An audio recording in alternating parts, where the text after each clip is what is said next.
सभी को नमस्कार।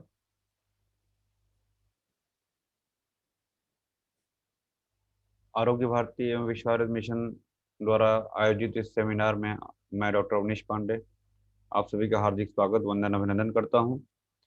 आज के कार्यक्रम का जो विषय है बहुत ही महत्वपूर्ण है। जैसा कि राष्ट्रीय पोषण माह इस समय मनाया जा रहा है, पूरे सितंबर माह तक ये मनाया जा रहा है यह माह। और कुछ ऐसा ही एक महत्वपूर्ण विषय लेके आज हम लोगों ने इस कार्यक्रम को आयोजित किया है, जिसका विषय है खाद्य प्रसंस्करण, मिथक एवं वास्तविकता, food fortification, myth and reality. इस कार्यक्रम में आज हमारे साथ मुख्य अतिथि के रूप में डॉक्टर अशोक कुमार वाशरने जी भाई साहब का आशीर्वाद हम सभी को भी मिलेगा। राष्ट्रीय संगठन सचिव हैं आप आरोग्य भारती के। मैं इस कार्यक्रम में बहुत बहुत स्वागत करता हूं आपका। साथ ही साथ सम्मानित वक्ता के रूप में professor G S Tomar sir, जो कि अध्यक्ष हैं विश्व आरोग्य मिशन के, आपका भी बहुत बहुत स्वागत करता हूं सर इस कार्यक्रम में। प्रोफेसर कामिनी धीमान एसोसिएट प्रोफेसर हैं, प्रसूति तंत्र एवं स्त्री रोग, अखिल भारतीय आयुर्वेद संस्थान नई दिल्ली। आपका भी इस कार्यक्रम में बहुत बहुत स्वागत है मैम। प्रोफेसर यूएस निगम सर, पूर्व प्राचार्य, राष्ट्रीय आयुर्वेद महाविद्यालय उज्जैन, आपका भी इस कार्यक्रम में बहुत बहुत स्वागत है सर। प्रोफेसर ब्रिजेश मिश्र सर, जो कि एचओडी हैं संगीता सिद्धांत में, श्री आयुर्वेद महाविद्यालय नागपुर में, इस कार्यक्रम में मैं आपका भी बहुत बहुत स्वागत करता हूँ। Doctor Juhi Gupta ma'am, assistant professor हैं राष्ट्रीय होम्योपैथिक मेडिकल कॉलेज भोपाल से। मैम आपका भी बहुत बहुत स्वागत है इस कार्यक्रम में। हमारे कार्यक्रम के संयोजक के रूप में हमारे साथ हैं डॉक्टर मीनाक्षी सिंह बहन जी, अभी किसी कार्यक्रम में व्यस्त हैं, वो अभी जुड़ेंगे वो भी हमारे साथ। आपका भी इस कार्यक्रम में बहुत बहुत स्वागत है। और जो लोग भी इस कार्यक्रम में हमारे साथ जुड़े हुए हैं, आप सभी का बहुत बहुत हार्दिक स्वागत, वंदन अभिनंदन है। कार्यक्रम शुरू करते हुए सबसे पहले हम लोग भगवान धन्वंतरि की वंदना करेंगे। सभी लोग सीधे बैठ जाएंगे, 3 बार ओम का उच्चारण करेंगे। ओम।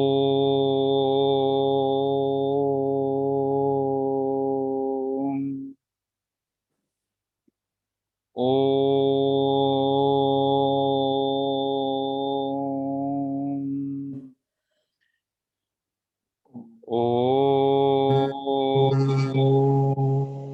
नमामि धन्वन्तरिमादिदेवं सुरासुरैर्वन्दितपादपद्मं लोके जरारुकभयमृत्युनाशं दातारमीशं विविधौषधीनां।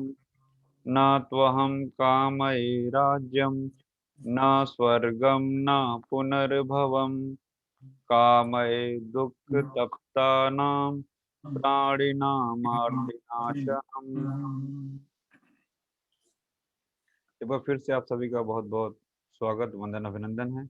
और मैं निवेदन करूंगा professor G S Tomar sir से कि सर इस कार्यक्रम की विषय वस्तु पे अपने विचार रखेंगे। Professor G S Tomar sir, बहुत बहुत स्वागत है सर आप।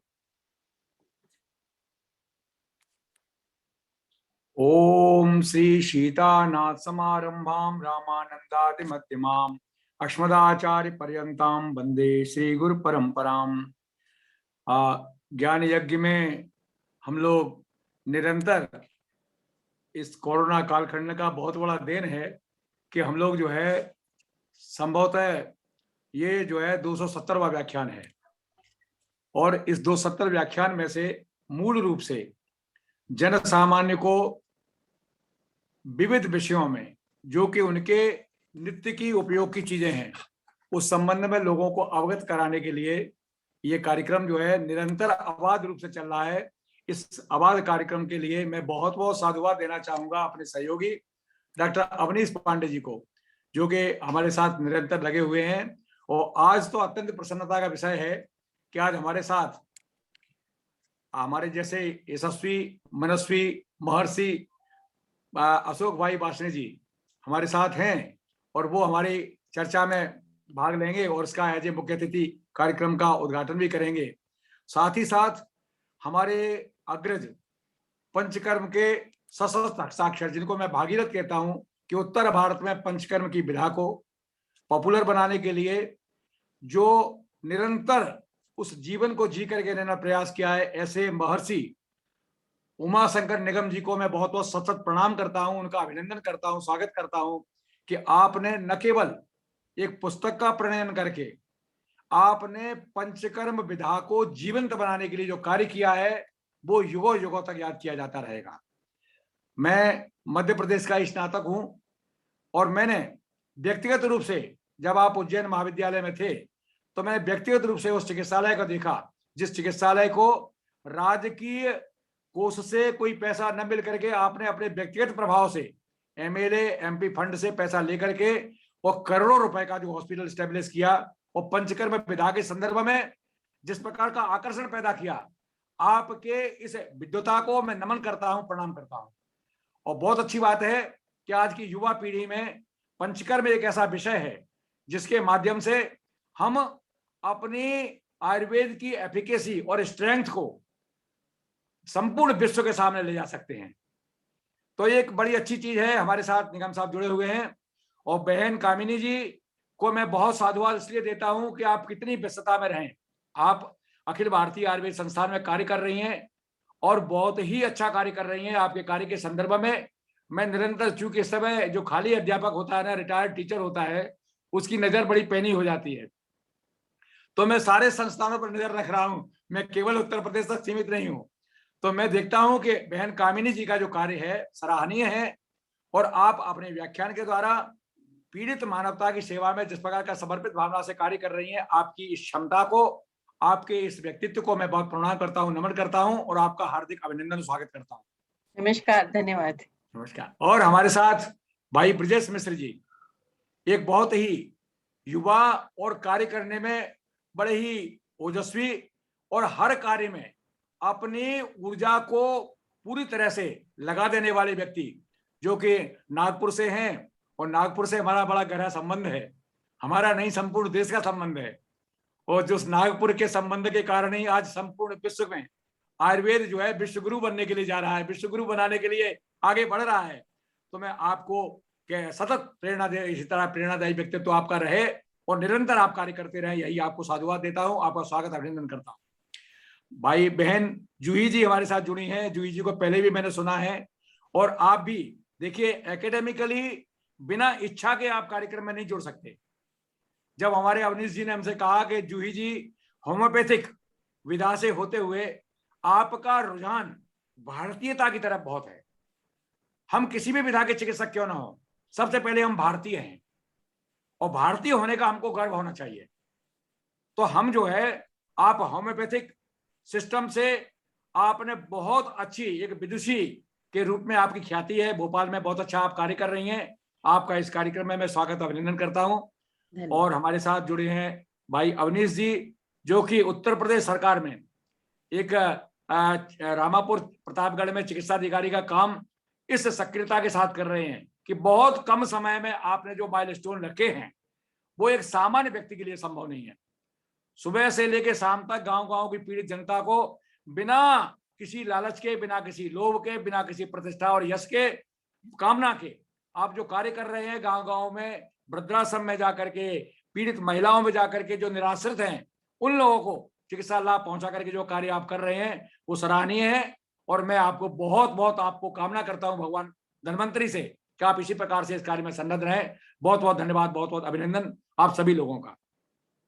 आज का विषय भाई साहब अशोक कुमार बासने जी का कहना था कि चूंकि ये पोषण माह चल रहा है, आजादी का अमृत महोत्सव के संदर्भ में पोषण माह है, जैसा कि आप जानते हैं कि हमारा राष्ट्रीय आयुर्वेद दिवस भी जो मनाया जा रहा है उसमें भी पोषण के संबंध में ही हम लोग एक थीम सामने रखने जा रहे हैं।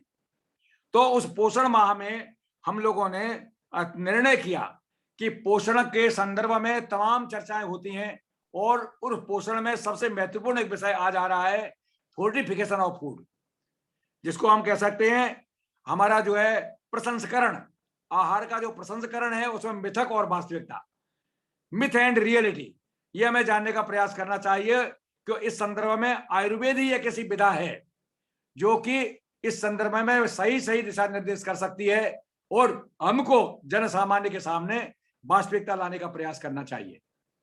तो इस आशय से आज का ये विषय आपके सामने रखा गया। एक छोटा सा उदाहरण आपके सामने रखना चाहूंगा।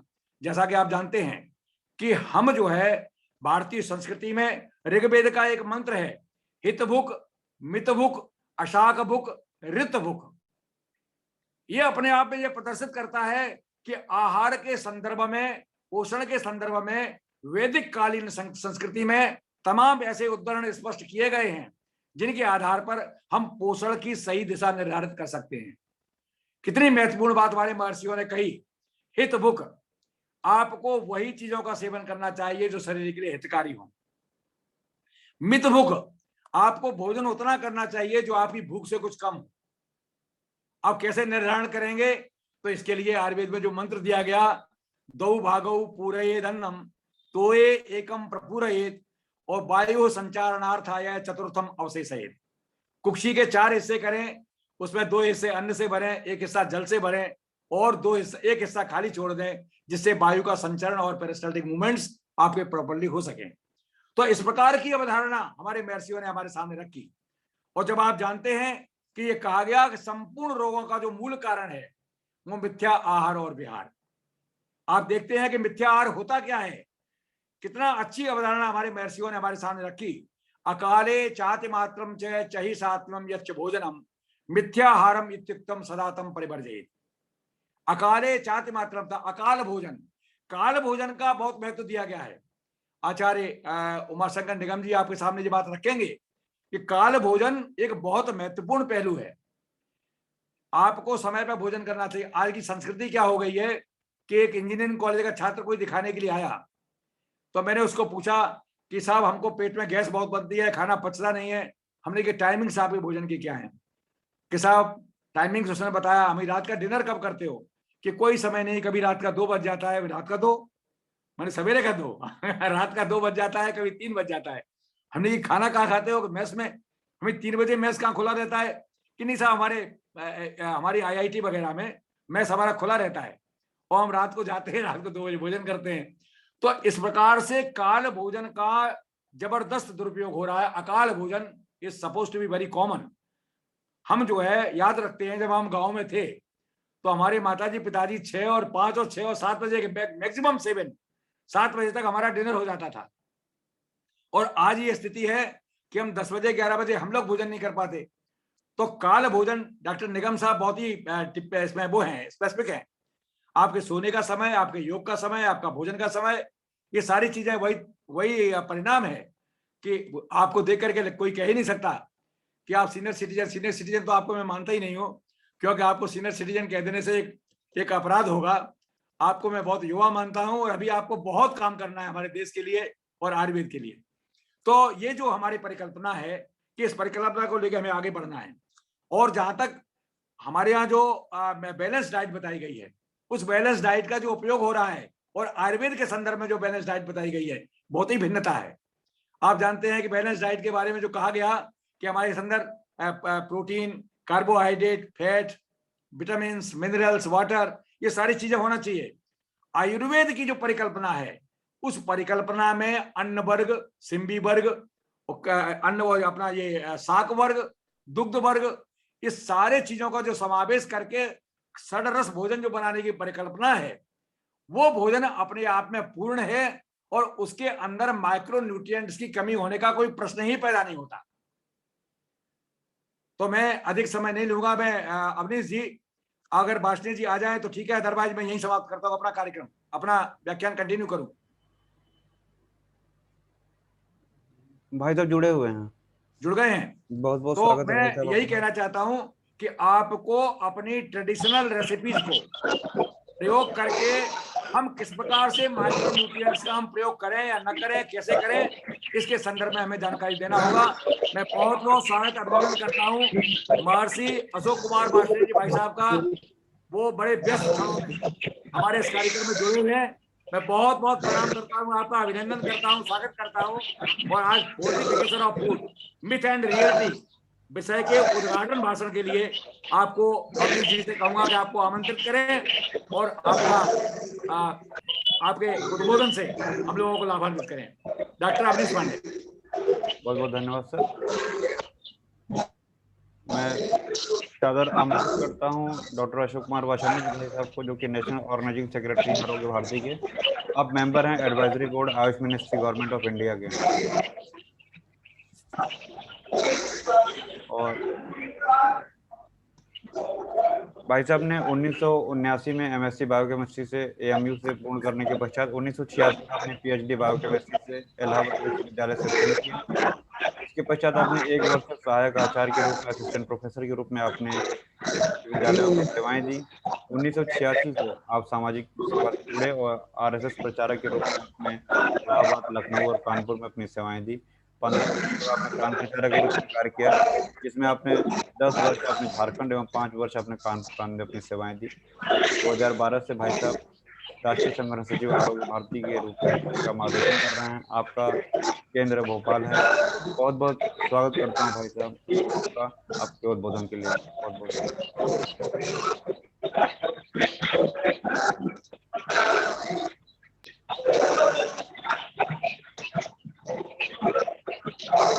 जी भाई साहब।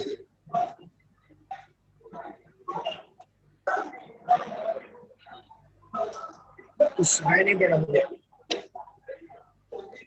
भाई साहब आप बोलिए, आपकी आवाज आ रही है, आपकी आवाज आ रही है। जी भाई साहब, जी भाई साहब। कुछ डिस्टरबेंस आ रहा है अवनीश जी?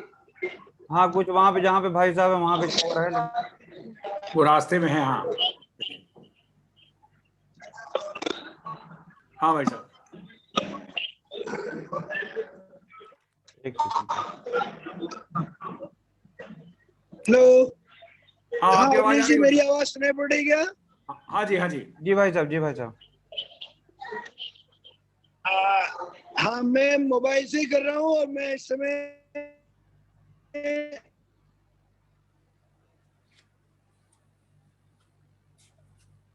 राजस्थान के बूंदी जी में प्रवास पर हूँ।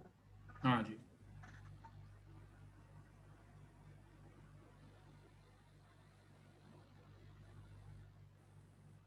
एक्चुअली नेटवर्क प्रॉब्लम थोड़ी है, मोबाइल से जुड़े हुए हैं और यहाँ ठंड चल रहा बहुत तेजी से, आंधी तूफान। हाँ जी भाई साहब, फोन पे भाई साहब बोल दीजिए, हम स्पीकर ऑन किए भाई साहब, आपकी आवाज आ रही है। तो आपने क्या कॉल किया? अरे भाई साहब समझ ही नहीं पाया, इसलिए हाँ उस पे आवाज नहीं नहीं है, उसी में प्रयास कर रहा हूँ मैं जोड़ने का। विश्व हाँ। आयुर्वेद मिशन के अध्यक्ष डॉक्टर जीएस निगम जी।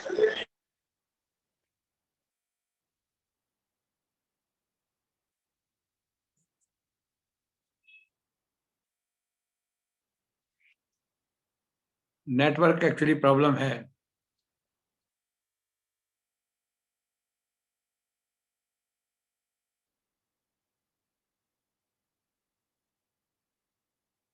फोन से जरा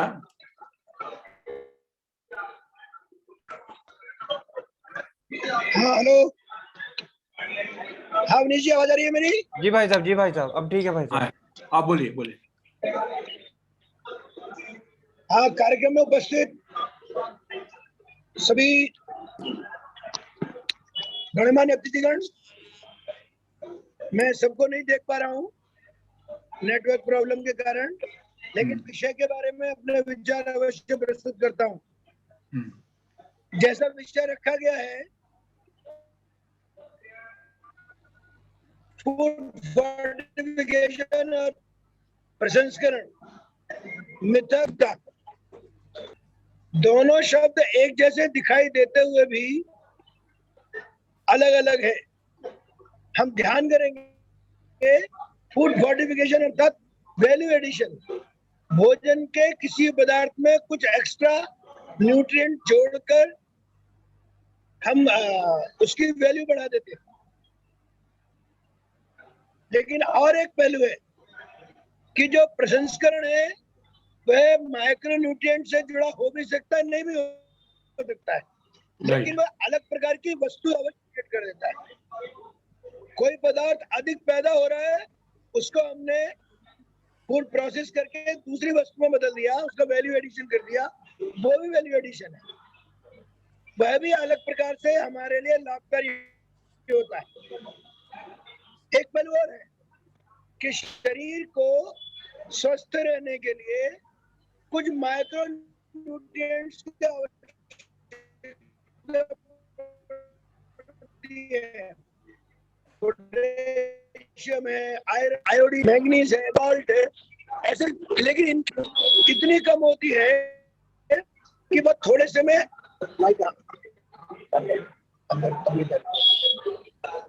बहुत थोड़े से में ही उसका रास्ता निकल आता है। और इसीलिए हम कह सकते हैं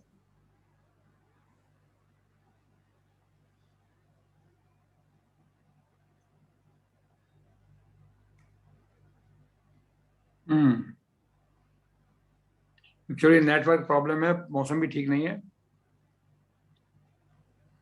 सहजन की पत्ती का प्रयोग किया गया।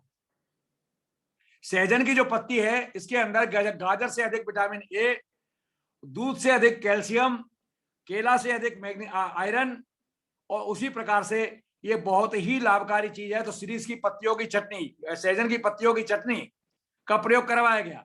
तो इस प्रकार से हमारे पास औषधीय चीजें उपलब्ध हैं जिनका हम प्रयोग कर सकते हैं।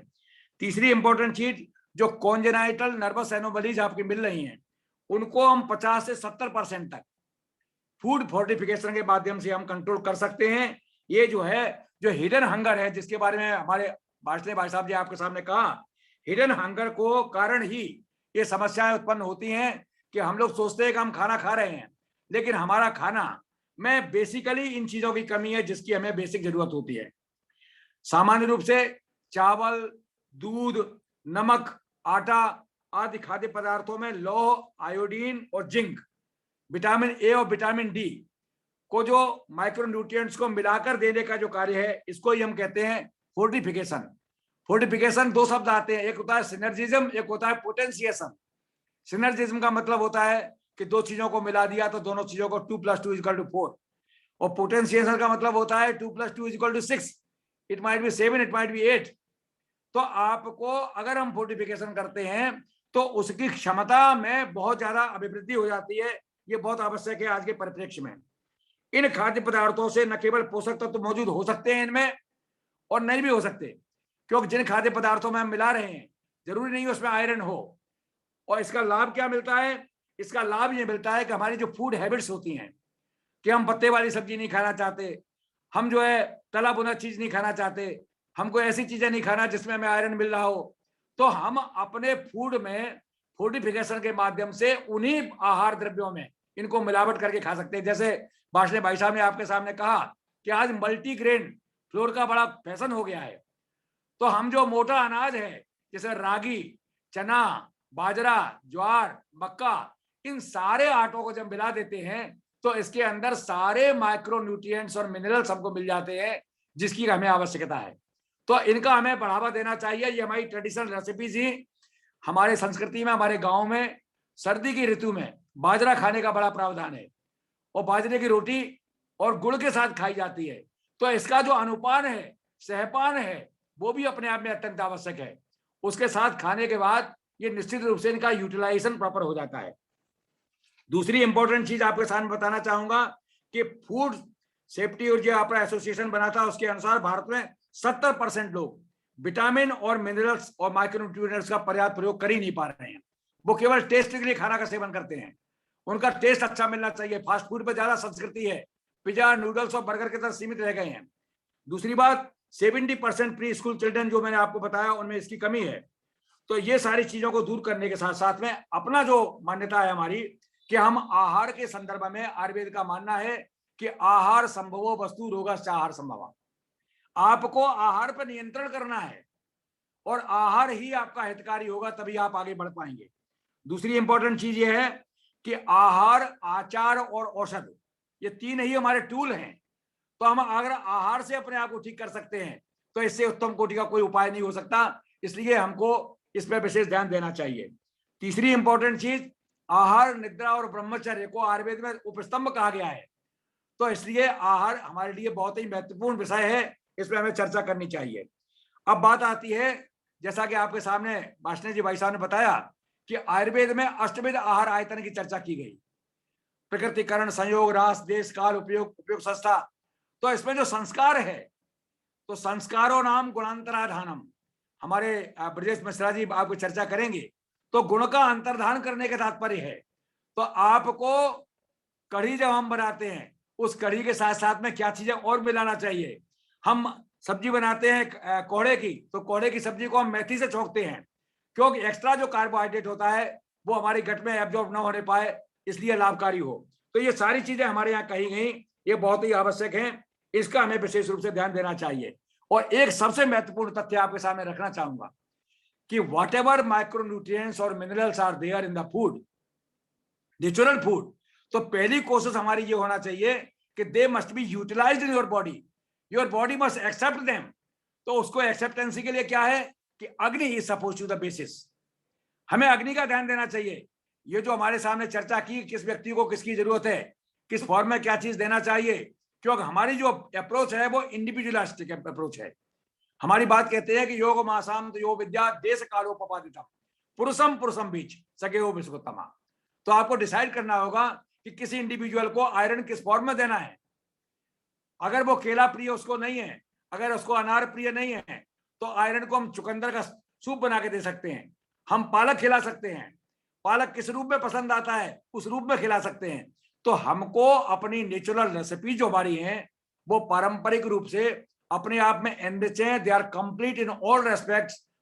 That's why we have to decide the fortification of food must be utilized for the benefit of the suffering humanity, not for the business point of view. आज मल्टीनेशनल कंपनी इसका दुरुपयोग कर रहे हैं कि ये पार्टिकुलरली एक ड्रिंक बना दिया, एनर्जी ड्रिंक, इसके अंदर ये है, इसके अंदर ये है। मैं ये कहता हूं कि हमारा शतावरी कल्प अपने आप में बहुत ही महत्वपूर्ण है, अश्वगंधा पाक अपने आप में बहुत महत्वपूर्ण है। तो इन सारी चीजों को हमको समाज के सामने लाना होगा।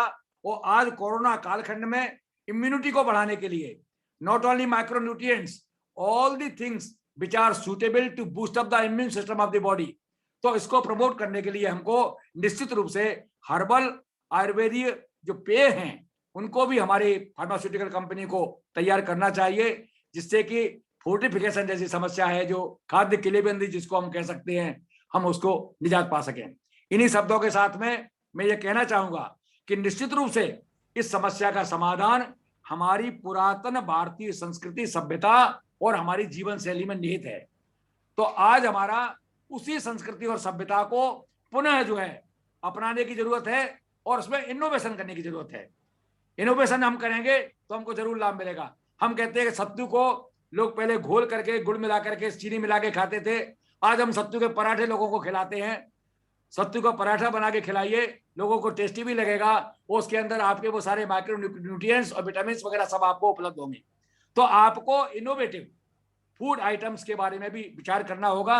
इन्हीं शब्दों के साथ आप सब लोगों को बहुत बहुत प्रणाम और नमन करते हुए अपने शब्दों को विराम देता हूं और अवनीश जी से कहूंगा कि आगे इस कार्यक्रम को संपादित करें। डॉक्टर अवनीश पांडे। बहुत बहुत धन्यवाद सर। कार्यक्रम को आगे ले चलते हुए मैं निवेदन करूंगा प्रोफेसर यूएस निगम सर से कि सर अपने विचार हम सभी के बीच में रखें इस महत्वपूर्ण विषय पे। और कार्यक्रम आगे बढ़ाने से पहले एक निवेदन करना चाहूँगा कि हमारे कार्यक्रम की समय सीमा है, क्योंकि विषय वस्तु पे हम लोग को पॉइंट टू पॉइंट बात करना है। तो सभी वक्ताओं से मैं निवेदन करूंगा कि समय को ध्यान में रखते हुए हम सभी लोग इस कार्यक्रम को आगे बढ़ाएंगे। बहुत बहुत स्वागत है सर आपका, प्रोफेसर यूएस निगम सर। धन्यवाद अवनीश जी। आज के हमारे मुख्य अतिथि डॉक्टर अशोक कुमार वार्ष्णेय जी, राष्ट्रीय संगठन सचिव आरोग्य भारती, सम्मानित वक्ता विश्व आयुर्वेद मिशन के अध्यक्ष, प्रखर विद्वान ऐसे हमारे प्रिय डॉक्टर जी.एस. तोमर जी। विद्वान की परिभाषा सुश्रुत ने बताई है, वाक् सौष्ठवे अर्थ विज्ञाने प्रागर्भे कर्म नैपुण्य। ये चारों गुण हमारे डॉक्टर तोमर साहब के पास हैं, बहुत बड़े विद्वान हैं। सम्मानित वक्ता एसोसिएट प्रोफेसर प्रसूति एवं स्त्री रोग, अखिल भारतीय आयुर्वेद संस्थान नई दिल्ली के प्रोफेसर कामनी धीमान जी, बहुत ही योग्य चिकित्सक के साथ साथ अच्छे शिक्षक हैं।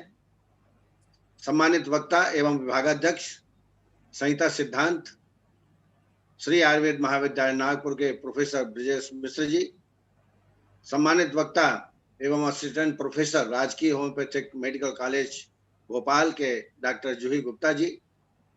और आयोजक सदस्य के रूप में डॉक्टर मीनाक्षी सिंह और डॉक्टर अविनीश पांडे जी, जो कि सह सचिव आरोग्य भारती काशी प्रांत है।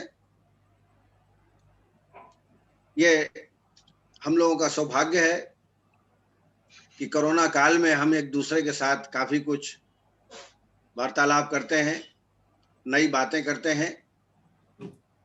आज जो विषय इस वेबिनार का है वो है खाद्य प्रसंस्करण, मिथक एवं वास्तविकता। एक्चुअली ये बात क्यों याद आई, वो इसलिए कि प्रत्येक वर्ष 1 से 7 सितंबर तक राष्ट्रीय पोषण सप्ताह मनाया जाता है। पोषण एक बुनियादी आवश्यकता है और हेल्दी लाइफ जीने के लिए एक जरूरत भी है। लोगों को उनकी स्वास्थ्य एवं समृद्धि के महत्वपूर्ण जानकारियां प्रदान करने के लिए राष्ट्रीय पोषण सप्ताह मनाया जाता है। राष्ट्रीय पोषण सप्ताह पहली बार मार्च 1975 में अमेरिकन डाइटेटिक एसोसिएशन, जैसे अब न्यूट्रिशन और डाइट एकेडमी के नाम से जाना जाता था, सर्वप्रथम मनाया गया था। जनता की प्रतिक्रिया इतनी सकारात्मक थी कि सप्ताह भर चलने वाले उत्सव को 1980 से 1 महीने तक चलने वाले कार्यक्रम में विस्तारित कर दिया गया था। चूंकि विषय फूड फोर्टिफिकेशन के संदर्भ में है, एक्चुअली ये खाद्य प्रसंस्करण है क्या? विचार कीजिए, ये कृषकों के उन्नति के लिए इस प्रकार की जो प्रसंस्करण है वो किए जाते हैं। इसमें विशेष रूप से हेल्थ का विशेष ध्यान नहीं दिया जाता जब ये बनाते हैं।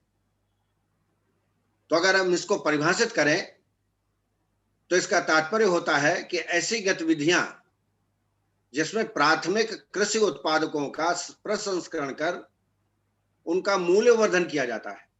उदाहरण के लिए डेयरी उत्पाद, दूध, फल और सब्जियां, इनका प्रसंस्करण करके पैकेट बंद करके और बेचा जाता है। पेय पदार्थ और अन्य खाद्य प्रसंस्करण, ये सब उद्योग के अंतर्गत आते हैं। मेरे विचार से बनाते वक्त विशेष रूप से स्वास्थ्य का ध्यान नहीं दिया जाता जो दिया जाना चाहिए। अब इसके महत्व के बारे में समझें। प्रसंस्करण क्या महत्व है इसका, फोर्टिफिकेशन का महत्व क्या है? तो दुग्ध, मांस, समुद्री खाद्य पदार्थों में से हानिकारक कीटाणुओं को समाप्त कर उनमें अन्य पोषक तत्व मिलाकर खाने योग्य बनाना, यह एक उद्देश्य है। दूसरा है खाद्य पदार्थों का अधिक समय तक उपयोग करने हेतु खाद्य पदार्थ जल्दी नष्ट हो जाते हैं, इसलिए फोर्टिफिकेशन करने की आवश्यकता है। अतिरिक्त लाभ सुनिश्चित करने के लिए, नई अधिक क्रियाओं को बढ़ाने के लिए, रोजगार के नए अवसर सृजित करने के लिए, पोषण स्तर में सुधार करना, खाद्य सुरक्षा निश्चित करना, कृषि में विविधता को बढ़ावा देना और निर्यात आय की वृद्धि हो, ये विशेष रूप से इसमें ध्यान रखा जाता है। मैं आज चर्चा करूंगा वसा के बारे में। प्रोटीन, कार्बोहाइड्रेट और वसा, ये 3 प्रमुख तत्व हैं जो हमारे शरीर में होना चाहिए। फैट के सेवन में बहुत सारी मिथक हैं, उनके बारे में मैं एक मुश्किल से 5 मिनट में अपना वक्तव्य दूंगा। जैसा आप जानते हैं, संतुलित आहार में कार्बोहाइड्रेट, प्रोटीन एवं फैट होता है। इसका अनुपात है 60 to 70% कार्बोहाइड्रेट, प्रोटीन 10 to 12% और 20 to 25% फैट का अनुपात होता है। प्रोटीन, कार्बोहाइड्रेट शरीर के लिए महत्वपूर्ण तो है ही, इसके अलावा वसा भी उतना ही महत्वपूर्ण है क्योंकि यह ऊर्जा का प्रमुख स्रोत है। वसा को शक्तिदायक ईंधन भी कहा जाता है। स्वस्थ व्यक्ति के लिए 100 ग्राम वसा की आवश्यकता होती है। दिन में कुल 15 से 20 ग्राम खाना पकाने का तेल ही प्रयोग करना चाहिए। वसा का शेष भाग दैनिक जरूरत अनाज, दालों और सब्जियों से पूरा हो जाता है। वसा के 3 प्रकार के होते हैं, सब जानते हैं हम आप। सैचुरेटेड, नॉन सैचुरेटेड ये दो प्रकार मुख्य हैं, लेकिन पॉली और मोनो सेचुरेटेड अनसेचुरेटेड फैट भी कहा जाता है। संतृप्त वसा अर्थात सेचुरेटेड वसा नुकसानदेह है, एलडीएल कोलेस्ट्रॉल को बढ़ाती है। इसे सीमित मात्रा में ही लेना चाहिए। मक्खन, शुद्ध घी, वनस्पति घी, नारियल और ताड़ का तेल ये संतृप्त वसा के अंतर्गत आते हैं। इनका सीमित मात्रा में प्रयोग करना अपेक्षित है।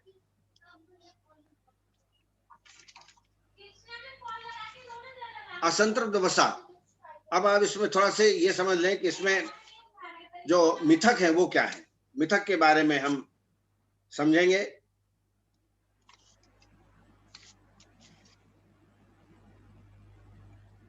वसा के उपभोग से जुड़े मिथक और सच। आहार में उपयुक्त वसा का सेवन बेहद महत्वपूर्ण है, जो अखरोट जैसे चीजों में पाए जाते हैं। क्या आप अब तक इस असमंजस में हैं कि आहार में वसा का उपयोग सही है या गलत? एक अंग्रेजी वेबसाइट की खबर में आहार विशेषज्ञ एमी मारिश ने वसा के उपयोग के लिए कुछ बेहद आम मिथक और वास्तविकता समझाई है। मिथक क्या है? शरीर हर तरह की वसा के प्रति एक ही तरह से प्रतिक्रिया देते हैं, ये मिथक है।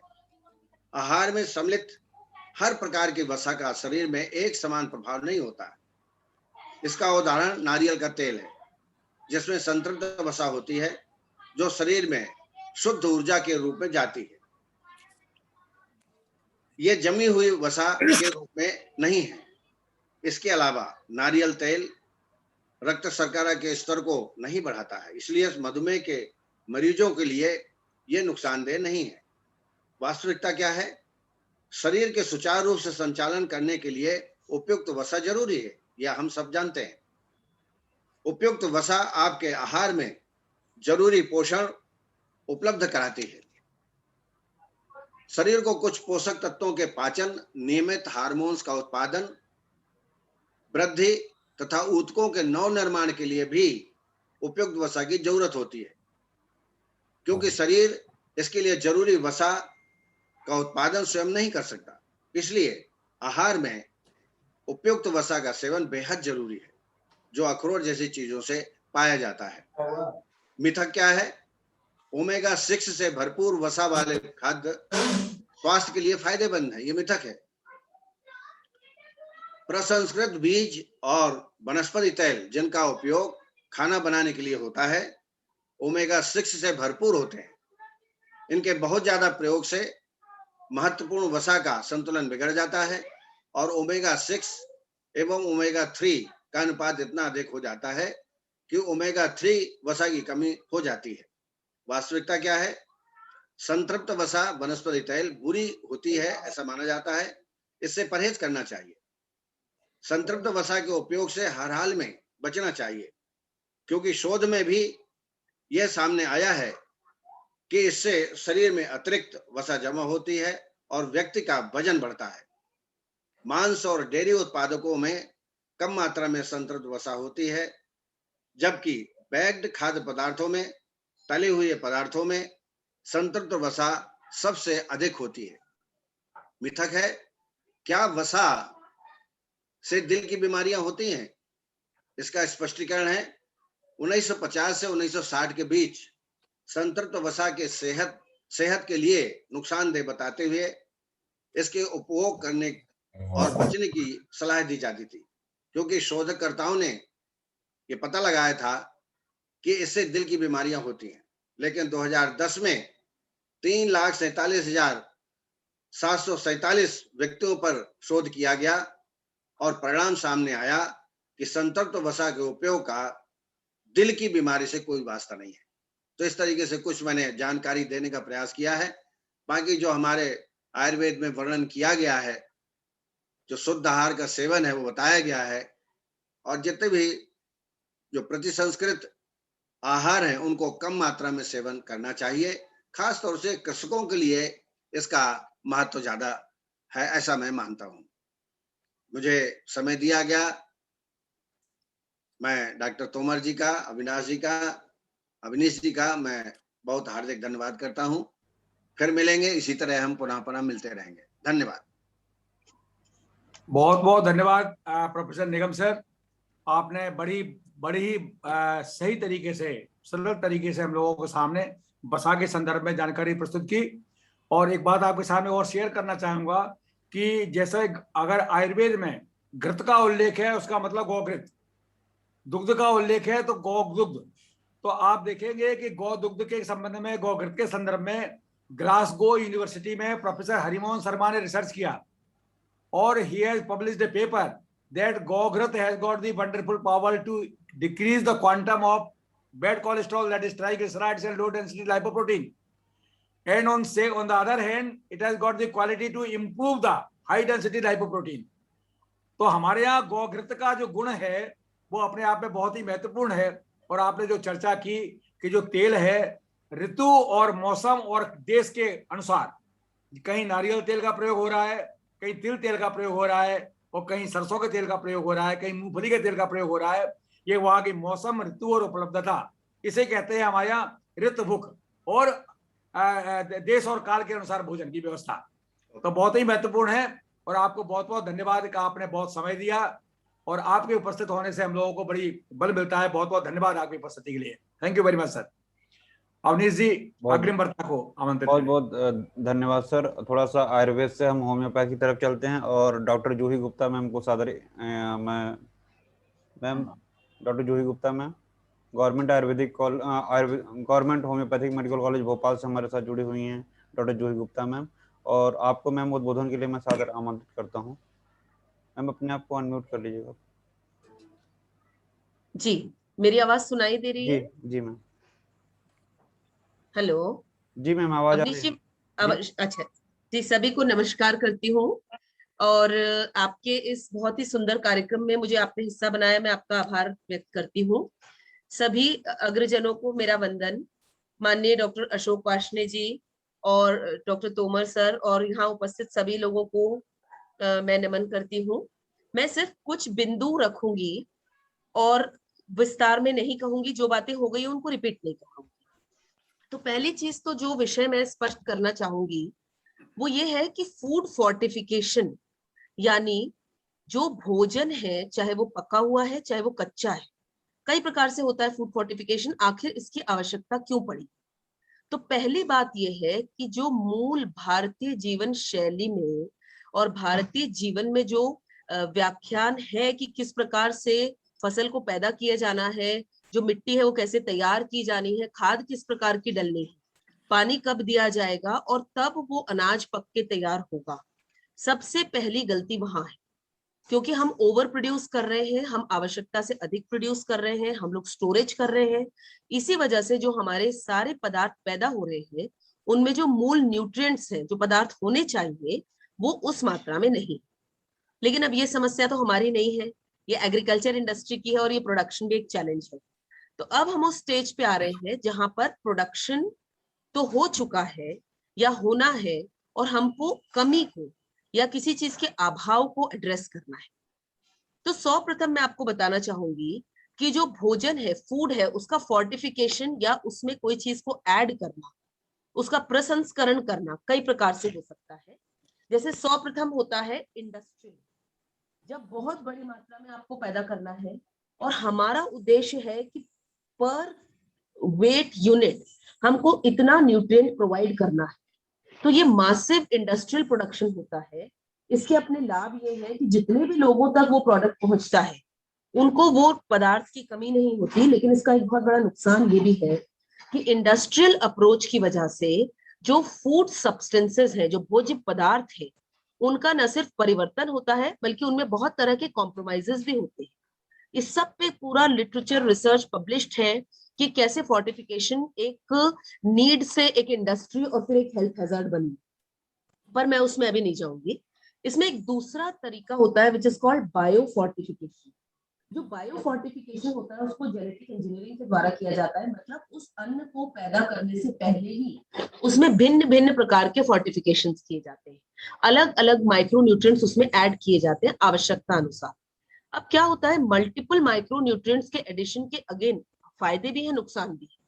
फायदा यह है कि एक ही अन्न में हम बहुत सारे न्यूट्रिएंट्स ऐड कर देते हैं तो उसकी सप्लाई इंप्रूव हो जाती है। लेकिन इसका नुकसान ये है कि interplay of micro nutrients in same food, मतलब एक ही भोज्य पदार्थ में एक से अधिक प्रकार के माइक्रो न्यूट्रिएंट्स के सप्लीमेंटेशन के ऊपर पूरी दुनिया में कोई ऑथेंटिक काम नहीं हुआ है। लेकिन विश्व में कई देश उस पर काम कर रहे हैं कि क्या हम ये जो यूनिफाइड फोर्टिफिकेशन कर रहे हैं ये एक लॉन्ग टर्म बेनिफिशियल इफेक्ट है कि। तो ये एक दूसरा पहलू हुआ। और एक तीसरा पहलू होता है पॉइंट ऑफ यूज फोर्टिफिकेशन या होम फोर्टिफिकेशन, मतलब जहां पर उसका उपयोग किया जाना है। तो जैसे भारत में सरकार का एक मिड डे मील प्रोग्राम चलता है, उसको हम point of use fortification program कह सकते हैं। मतलब जहां उपयोग करना है हम सुनिश्चित कर रहे हैं कि हर बच्चे को उस आयु वर्ग के एक निश्चित मात्रा में भोजन, उसकी उपलब्धता सुनिश्चित की जाए और उसमें पोषक पदार्थों को भी हमें सुनिश्चित करना होगा। तो ये एक इसका महत्वपूर्ण पहलू है। साथ ही मैं कुछ और बिंदु आपके साथ शेयर करना चाहूंगी कि बेसिक कंसेप्ट फोर्टिफिकेशन का ये है कि जो स्टेपल फूड है, मतलब जो मुख्य भोजन है, उसमें पदार्थों को ऐड किया जाए।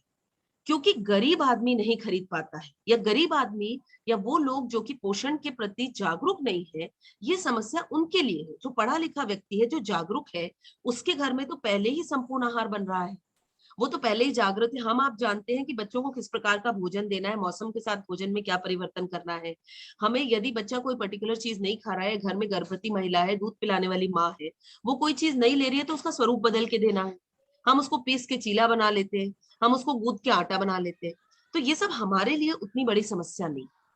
विषय ये है कि फोर्टिफिकेशन की जरूरत आई कहां से।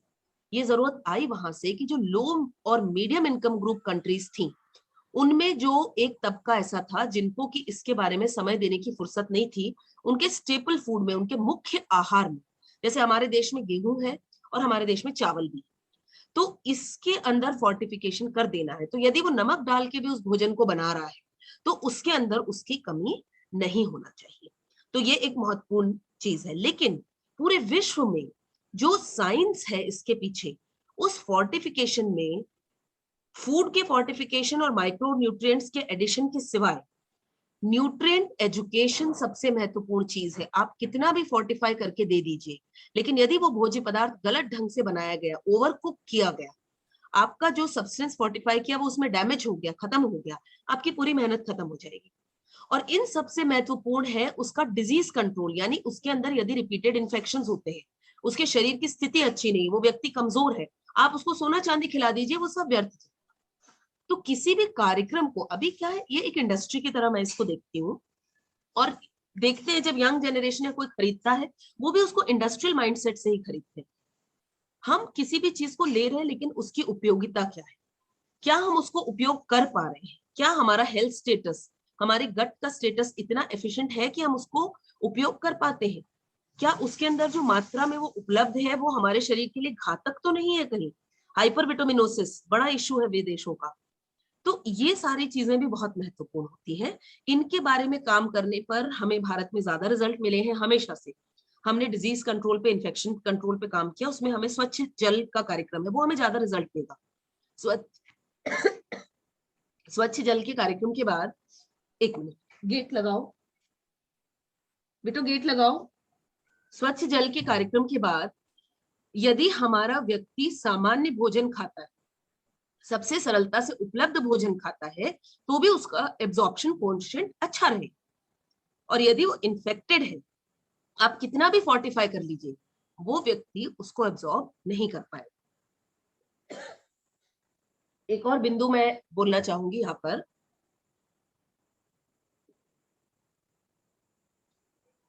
सप्लीमेंटेशन। सप्लीमेंटेशन और फोर्टिफिकेशन दो अलग चीजें।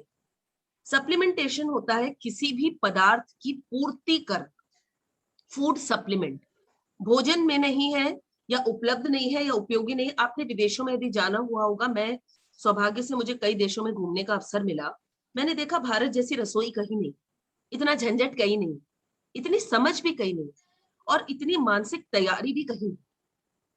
वो डब्बे के डब्बे रखते हैं और फूड को सप्लीमेंट करते हैं।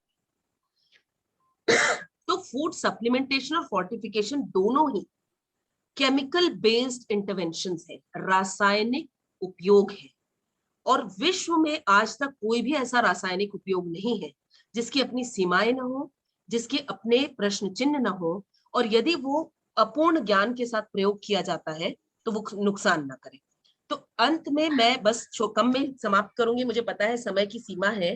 वैल्यू एडिशन अर्थात किसी चीज की उपयोगिता या उसकी क्वांटिटेटिव वैल्यू को बढ़ाना है तो माइक्रोन्यूट्रिएंट सप्लीमेंटेशन किया जाना चाहिए, लेकिन उसकी मात्रा, उसका स्वरूप, शरीर में उसकी उपयोगिता स्थापित करने की परिस्थिति, क्या उसके उपयोग से वाकई में वो कमी पूरी हो रही है, इसका एनालिसिस कौन कर रहा है बताइए।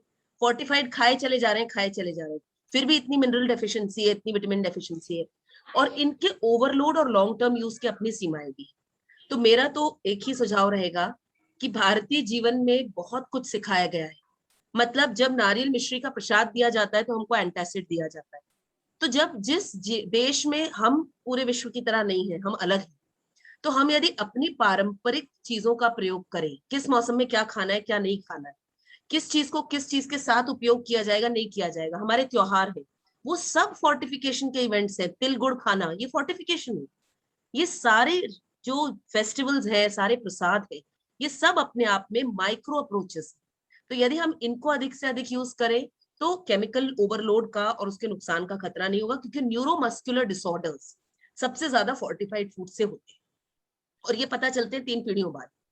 इन पे काम हो रहा है, मेरा कुछ जुड़ाव भी है इनसे, क्योंकि मैं एक न्यूट्रिशनिस्ट भी हूँ, एक होम्योपैथिक चिकित्सक होने के साथ साथ मेरा इंटरेस्ट भी है। मैं यही कहूंगी कि उपलब्धता, आवश्यकता और शरीर की परिस्थिति के अनुसार अपना भोजन कीजिए, अपने शरीर का आकलन कीजिए, जो भी फेर बदल नुकसान लाभ है उसका आकलन करके किसी विशेषज्ञ की सलाह लीजिए और परिवर्तन कीजिए। बहुत अधिक रासायनिक चीजों पर निर्भर ना रहे। ऐसे संदेश के साथ मैं अपनी वाणी को विराम देती हूँ। बहुत बहुत धन्यवाद। नमस्कार।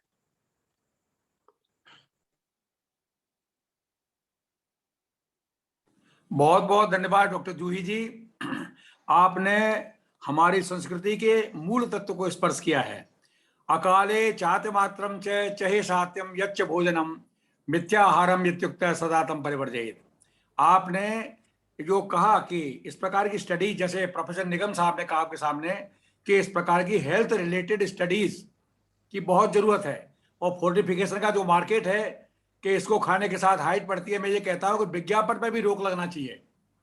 पब्लिक के सामने जो विज्ञापन किए जाते हैं, बड़े बड़े बॉलीवुड के स्टार्स आते हैं, हमारे निगम साहब चूंकि मुंबई में बैठे हुए हैं, मैं कहता हूं कि इसमें भी पहल होना चाहिए हमारी तरफ से कि इन विज्ञापनों के माध्यम से, सुरती गुटखा के विज्ञापन में भी बड़े बड़े बॉलीवुड के स्टार्स आते हैं, और उसी प्रकार से कम्प्लान बॉय और ये फलाना बॉय करके जो विज्ञापन आते हैं, इन पे भी रोक लगना चाहिए, क्योंकि पब्लिक को मिसलीड करने की ये परंपरा है, बिल्कुल गलत है।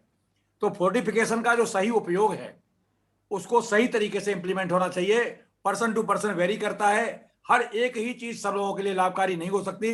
और भारतीय संस्कृति में जो हमारी परंपरा थी, हमारी जीवन शैली थी, उसमें जिन चीजों का प्रयोग किया गया है, चाहे वो प्रसाद के रूप में आपने बताया कि नारियल और मिश्री, हर चीज हर मौसम में तिल गुड़ का प्रयोग संक्रांति के समय संपूर्ण देश में किया जाता है। तो ये परंपरा ये शो करती है कि हमारे महर्षि पुरातन काल से ही इन सारी चीजों से पूरी तरह से वाकिफ थे। तो उस संस्कृति में पुनः आने की जरूरत है और उसको हमें इनोवेट करने की जरूरत है। बहुत बहुत धन्यवाद आपके उद्बोधन के लिए। अवनीश जी, अग्रिम वक्ता को आप आमंत्रित करें प्लीज। बहुत बहुत धन्यवाद सर। मैं निवेदन करूंगा प्रोफेसर कामिनी धीमान मैम से, जो कि एसोसिएट प्रोफेसर हैं all India institute of Ayurveda में, प्रसूति तंत्र एवं स्त्री रोग में। मैम, आपका बहुत बहुत स्वागत है। आपके उद्बोधन के लिए मैं आपको सादर आमंत्रित करता हूँ। धन्यवाद मुझे आमंत्रित करने के लिए। सबसे पहले अशोक जी वाइष्णव सर का मैं नमस्कार करती हूँ उनको, और तोमर सर आपका बहुत बहुत धन्यवाद। आपने मुझे इस योग्य समझा कि मैं आपके इस आयोजन का पार्ट हो सकती हूँ, उसके लिए आपका बहुत बहुत धन्यवाद। निगम सर प्रणाम आपको, और मेरे साथ जो भी बाकी वक्ता हैं उन सबको नमस्कार। अवनीश जी आपका भी बहुत बहुत धन्यवाद, और श्रोतागण जो जुड़े हुए हैं समय अपना निकाल कर हमें सुनने के लिए, उनका भी बहुत बहुत धन्यवाद। और बहुत सारी बातें हो गई, बहुत अच्छी अच्छी बातें सब लोगों ने बता दी कि फूड फोर्टिफिकेशन क्या होता है, क्या करना चाहिए। थोड़ा सा उसके बारे में मैं जो बातें मुझे लगता है कि मुझे और ऐड करनी चाहिए वो थोड़ा सा मैं बताऊंगी। और स्पेसिफिकली महिलाओं से संबंधित मेरा काम रहता है, तो उसमें थोड़ी सी 2-4 बातें मैं बताना चाहूंगी कि फूड फोर्टिफिकेशन की बात चल रही है कि क्या होता है और क्यों किया जाता है सबसे पहले तो, और किसके लिए किया जाता है। तो जैसे वैल्यू एडिशन की बात हुई कि हम कुछ भी खाते हैं तो उसको संस्कार करते हैं, जैसे तोमर सर ने बोला कि संस्कारो ही गुणांतरादानम, संस्कार किया उसका गुण बढ़ गया। और आयुर्वेद में हम सदियों से बताते हैं और सब लोग करते हैं। हमारे जो दिनचर्या में बताया गया है, ऋतुचर्या में बताया गया है, हर ऋतु के हिसाब से संस्कार बताएं कि आहार की जो क्वालिटी आप कैसे बढ़ा सकते हो। तो that is also one type of fortification, और वो एनरिच किया जाता है, उसकी क्वालिटी बढ़ाई जाती है, ये सब किया है।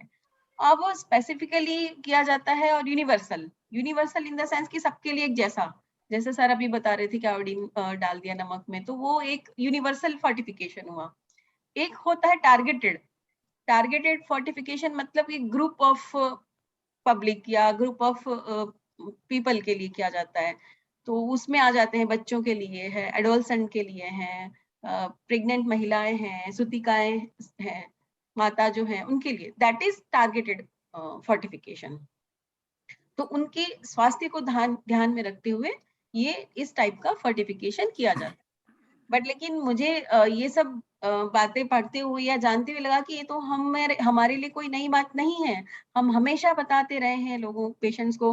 बस थोड़ा सा ये कि मार्केट में आ गया है, इसीलिए इसका स्वरूप बदल गया है कि हाँ कि लोगों के लिए एक्सेप्टेबल बनाया जाने के लिए इसमें कुछ रूल्स रेगुलेशंस जो है FSSAI ने बनाए कि जब फोर्टिफिकेशन हम करते हैं तो जिस चीज को मिलाया जाता है वो चीज एक तो उस चीज का टेस्ट और स्मेल खराब ना करे, मेटाबॉलिज्म किसी भी व्यक्ति का जो है उससे इफेक्ट ना हो, और आपने बना लिया फिर स्टोरेज के बाद या उसको ट्रांसपोर्ट करने के बाद उसमें कोई भी चेंज नहीं आना चाहिए। ऐसे कुछ रूल्स जैसे हमेशा कोई भी संस्था काम करती है तो बनाती है, तो ऐसे रूल्स बना दिए गए कि ऐसे ऐसे जो है वो उसमें चेंजेस नहीं आने चाहिए। तो हम यूनिवर्सल फोर्टिफिकेशन की बात छोटा सा एग्जाम्पल मैं देती हूँ कि हम लोग जब छाछ देते हैं पेशेंट्स को भी बोलते हैं, जनरल पब्लिक को भी बताते हैं कि छाछ लेना है तो क्या करना है, जीरा भूनो, पीसो, उसमें डालो और ले लो। तो that is also one type of universal fortification. छाछ के गुण हमने बढ़ा दिए जो उसको लाभदायक होंगे। तो वैसे ही हम जो स्त्री है उसके शरीर में भी जैसे चंद्रमा बढ़ता है घटता है, पूरा एक मास महीने तक उसमें चेंज आता है, वैसे स्त्री शरीर में हर महीने चेंज आ रहा है, एक साइकिल हो रहा है उसके शरीर में और बदल रहा है। और उसके बाद वो विभिन्न जिम्मेदारियां निभाती हैं, माता बनती है, गर्भिणी बनती है, सुतिका है, और उसके बाद रजो निवृत्ति है। तो इन सभी में अलग अलग समय पे आयुर्वेद में अलग अलग प्रकार की आहार विधि बताई। आहार विधि विशेषायतन की तो सर ने बात कही, तोमर सर ने, लेकिन कुछ विशेष चीजें जो बताई है कि ब्लीडिंग फेज है, मेंस्ट्रुअल फेज है तो क्या लेना है, उसके बाद क्या लेना है और क्यों लेना है, वो भी एक टाइप का फोर्टिफिकेशन ही है।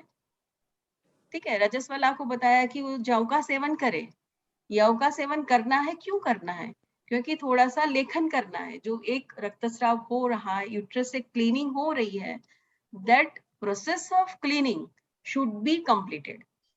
टू प्रमोट दैट थिंग वहां उन्होंने बोला कि जौ उसको देना है, लेकिन ब्लीडिंग फेज है, वायु को बढ़ाने वाली फेज है, तो उसको बोला थोड़ा सा दूध मिला दो, थोड़ा सा घी मिला दो, इस प्रकार से जो है उसको जौ का सेवन करना चाहिए।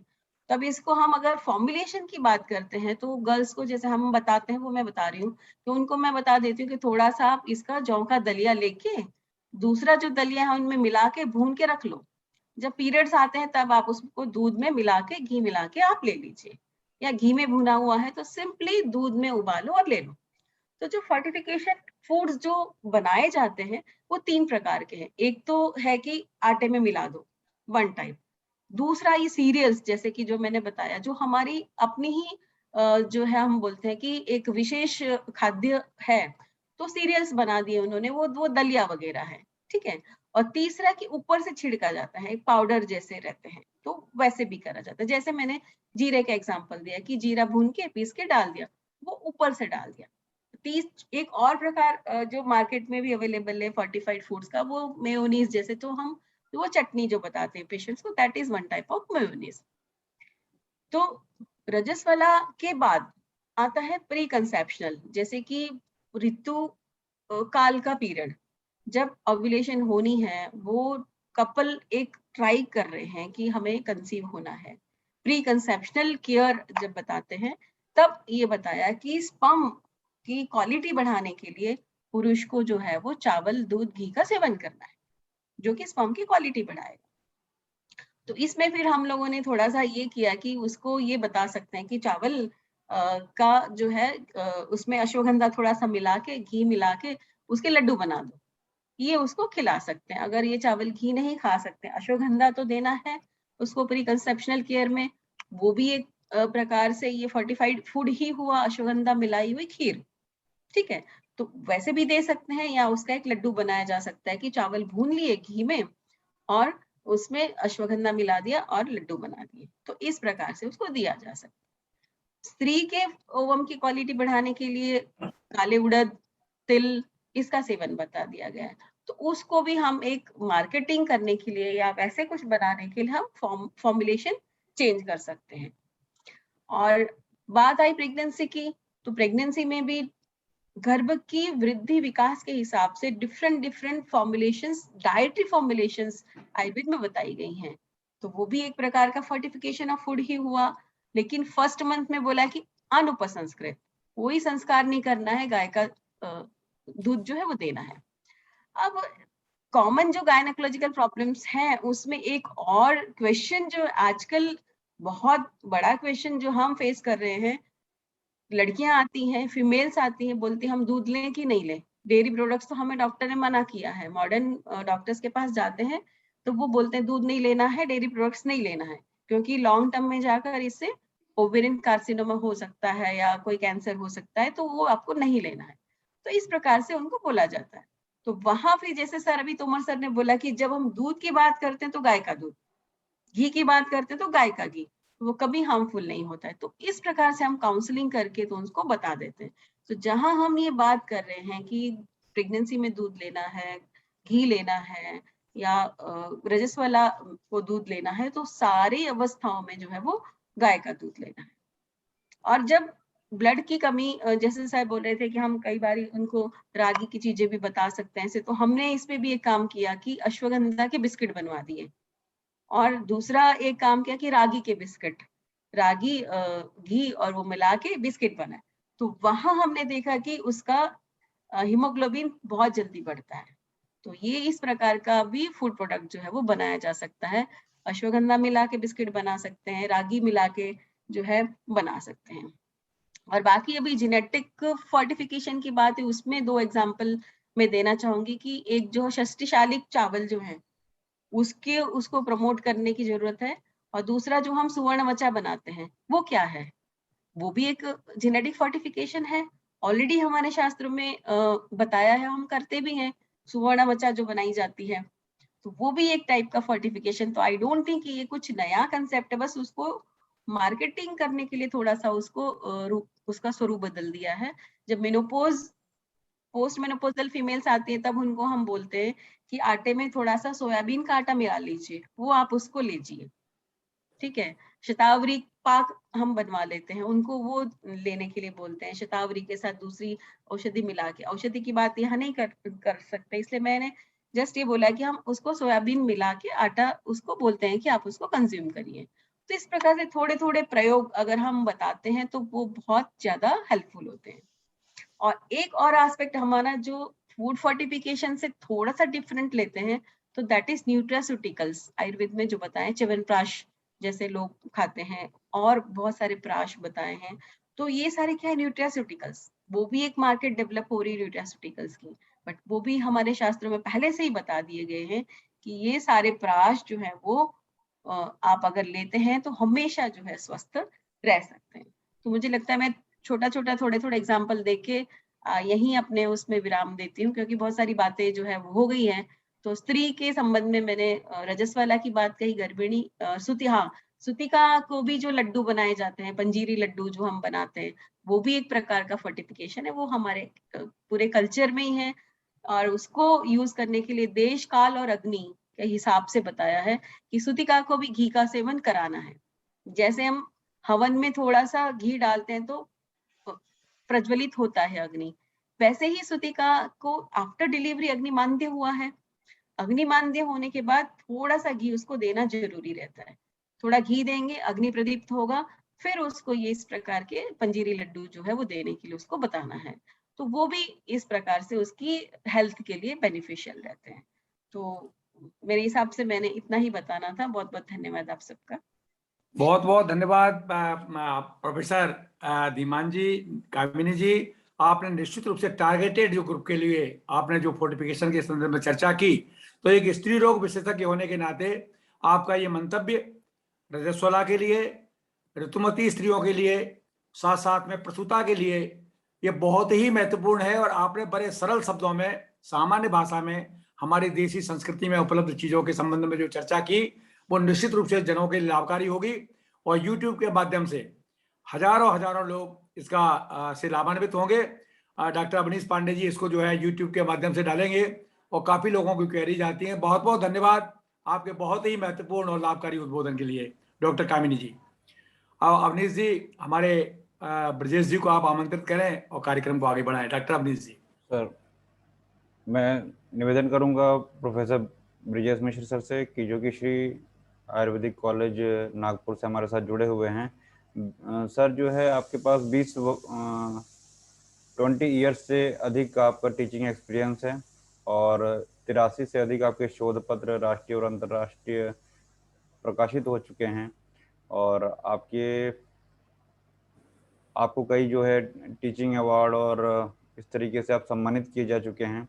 आप लाइफ मेंबर हैं AIAC दिल्ली के, एग्जीक्यूटिव कमेटी मेंबर हैं आप विदर्भ आयुर्वेद महासम्मेलन आरोग्य भारती महाराष्ट्र। और आपका बहुत बहुत स्वागत करता हूं मैं आपके उद्बोधन के लिए। सर कृपया अपने उद्बोधन से हमें अनुग्रहित करें। प्रोफेसर ब्रिजेश मिश्र सर। पापा आगे क्या? धन्यवाद अवनीश जी। परम श्रद्धेय श्री अशोक वार्ष्णेय जी, राष्ट्रीय सचिव आरोग्य भारती, विश्व आयुर्वेद मिशन के अध्यक्ष परम श्रद्धेय प्रोफेसर गिरीन्द्र सिंह तोमर सर, हमारे परम पूज्य गुरुदेव प्रोफेसर उमाशंकर निबंग सर, डॉक्टर कामनी बहन, डॉक्टर ज्योति बहन, डॉक्टर जूही गुप्ता जी और कार्यक्रम के ऑर्गेनाइजर सचिव अवनीश जी और मीनाक्षी जी, सभी को सादर नमन करता हूं कि हमें इस प्लेटफॉर्म पे आने का मौका मिला।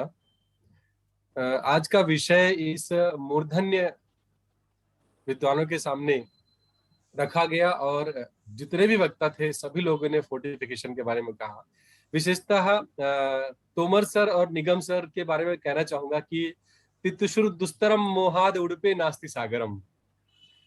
तो ये जरूर कहना चाहूंगा कि उनके सामने मैं बहुत ही तुच्छ प्राणी हूँ, लेकिन कोशिश करूंगा कि मैं अपने वक्तव्य को रखूं जिससे कि जन सामान्य लोगों को इसका विशेष लाभ हो। तो कभी भी आयुर्वेद शास्त्र के अंतर्गत बहुत अच्छी बातें बताई। उन्होंने कहता है कि स्वस्थ से स्वास्थ्य रक्षण आतुरश विकार प्रश्नम। तो स्वस्थ व्यक्ति के स्वास्थ्य का रक्षण कैसे किया जाए, यदि हम देखते हैं तो वहां पे उन्होंने भिन्न भिन्न द्रव्यों के जो जब फोर्टिफिकेशन की बात करते हैं तो स्वरस के रूप में, कल्क के रूप में, फिर उसको चूर्ण, क्वाथ, अवले है, इन भिन्न भिन्न माध्यमों से, क्यों घृत के साथ में, गुटिका के साथ में, ऐसे भिन्न भिन्न प्रकार के माध्यमों का उपयोग किया है जिससे वो खाद्य पदार्थों का उपयोग कर सके। लोग पूड़ी बनाते हैं, रोटी बनाते हैं, दाल चावल बनाते हैं, ये सब संस्करण, क्योंकि दाल को यदि कच्चा खाए तो व्यक्ति नहीं खा सकता है, यानी दाल को पका के खाना आवश्यक होता है। और दाल के अंदर यदि फोड़नी दी जाए, उसको छौंका लगाया जाए तो दाल जो है यह विशेष रूप से पचने में सहायक हो जाता है। अब यदि बात करते हैं, खास करके घृत की बात करेंगे हम, तो जब चतुर्वेद स्नेह की बात आती है तो घृत जो है यह सर्वोत्तम कहा गया। सबसे पहले बताया आचार्य चरक ने, घृत है, फिर तेल है, फिर वसा है, फिर मज्जा बताया गया। तो खास करके घृत इसलिए बताया गया क्योंकि यह एक तो अग्निवर्धक है और संस्कार उत्पन्न करता है, संस्कार से वह उनके गुणों को लेकर के उत्पन्न करता है, यानी संस्कारों ही गुणांतरा धानम उच्यते ऐसा कहा गया। तो यदि घृत के साथ में, और दूसरा घृत जो है यह पित्त का शमन करता है, पित्त को बढ़ा, लेकिन अग्नि को बढ़ाता है। पित्त का शमन करने के साथ साथ यह अग्नि को बढ़ाता है, अग्नि का दीपन करता है। यानी जब शरीर में अग्नि की कमी हो, यानी यदि पाचन की क्षमता कम है, तो पाचन की क्षमता को बढ़ाने के लिए हमें घृत की आवश्यकता पड़ती है, और घृत जो है इसमें बढ़ाता है। और घृत के साथ साथ में हम लवण का उपयोग करते हैं।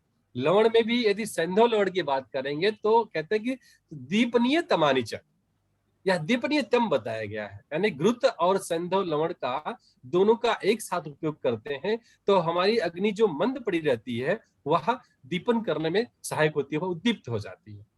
तो सर्वप्रथम हम घृत से बने हुए और लवण से बने हुए जो खाद्य पदार्थ हैं दूसरे, उनको मिक्स करके यदि बनाते हैं तो निश्चित रूप से वह लाभ प्राप्त होता है। दूसरी बात, इन खाद्य पदार्थों का उपयोग कब करना चाहिए, कितनी मात्रा में करना चाहिए, यह भी ध्यान रखना बहुत आवश्यक होता है। तो चूंकि कुपोषण जनित व्यक्ति है, यानी ग्रामीण भागों में जहां पर हमें डाइट नहीं मिलता है पूरी तरह से, वहां पर हमें इसके अवेयरनेस की आवश्यकता है कि किस प्रकार से कैसे खाद्य पदार्थों का उपयोग किया जाए जिससे बच्चों का पोषण हो, विकास हो, महिलाओं का पोषण हो, विकास हो। कुमारी जो लड़कियां हैं, किशोरावस्था में है, वह रजस्वला हो जाती हैं, तो उनका पोषण विकास हो, उनके अंदर प्राप्त रूप से प्रोटीन मिले, आयरन मिले, इसका उपयोग बहुत ही आवश्यक है। तो ऐसे अवेयरनेस जो संस्थाएं चलाई जाती हैं वह ग्रामीण आशा वर्कर्स करती हैं, ग्राम पंचायत के सदस्य करते हैं। फिर उसके बाद जो है प्राइमरी हेल्थ सेंटर्स के ऊपर इसके विशेष अवेयरनेस प्रोग्राम बताए जाते हैं, और इनके द्वारा भारत सरकार, राज्य सरकार हमेशा प्रयासरत रहती है कि उन व्यक्तियों को, उन महिलाओं में, उन किशोरियों में और बच्चों तक पहुंच करके उनको विशेष रूप से पोषण दिया जाए। क्योंकि आज भी भारत की जनता, आज भी भारत के काफी अधिकांश बच्चे हैं जो कि प्राइमरी स्कूलों में पढ़ते हैं, और प्राइमरी स्कूल में पढ़ते हैं उनके पास बहुत सारे चूंकि गरीबी ज्यादा है, और गरीबी ज्यादा होने की वजह से उनको पूरे संतुलित खाद्य पदार्थ का उपयोग नहीं हो पाता है। तो हमें कोशिश ये करनी चाहिए कि घृत से बने हुए और लवण को डाल करके बनाए गए पदार्थ, उसका उपयोग किया जाए। यदि आप कृष्णा यानी खिचड़ी का उपयोग भी करते हैं तो उसमें जरूर घृत का उपयोग करें, वह बहुत ही ज्यादा व्यक्ति को उपयोगी होता है, लाभकारी होता है। तो इस प्रकार से ये कर सकते हैं। दूसरा, उनको फल का उपयोग करें, नियमित रूप से उनका दूध का सेवन कराया जाए, और दूध के साथ साथ में दूध की जो विकृतियां बताई गई हैं, मक्खन है, नवनीत है, उसके बाद जो है क्या कहते हैं, दही है, किलाट है, कुर्चिका, मोरट, मैरेट, ऐसे भिन्न भिन्न प्रकार की जो अवस्थाएं हैं विकार में, उनका उपयोग हम कर सकते हैं। तीसरी बात करते हैं कि खास करके उड़द, मुनक्का, मुलेठी, खजूर, अश्वगंधा और शतावरी, ऐसे जो पदार्थ आजकल मिलते हैं, इनका खाद्य पदार्थों के रूप में भी इसका उपयोग कर सकते हैं। यानी खास करके बल की वृद्धि के लिए, यदि आपके बल में एक छिड़ता उत्पन्न हो गई हो, आपका मस्तिष्क जो है अवसाद ग्रस्त हो गया हो, तो ऐसी स्थिति में, क्योंकि आज का जीवन कैसा है, जीवन यह है कि यदि हम सामान्य की बात करेंगे, जो बड़े हाई प्रोफाइल पर्सनालिटीज की बात करते हैं, तो हाई प्रोफाइल पर्सनालिटीज, उनकी ड्यूटी का कोई समय नहीं रहता है, वह ड्यूटी का समय नहीं रहता है, क्योंकि उनका कभी सेकंड ड्यूटी करना है, कभी नाइट ड्यूटी करना है, कोई मॉर्निंग करना है। इस प्रकार से उनके आहार विहार के अंतर्गत जो असंतुलन निर्माण होता है। तो उन्हें किस प्रकार के आहार का सेवन कराया जाए कि जिससे वो बलशाली रहे, उनका दिमाग काम कर रहे हैं, अच्छी तरह से काम करे, और वह देश की प्रगति में काम करने के लिए सहायक हो।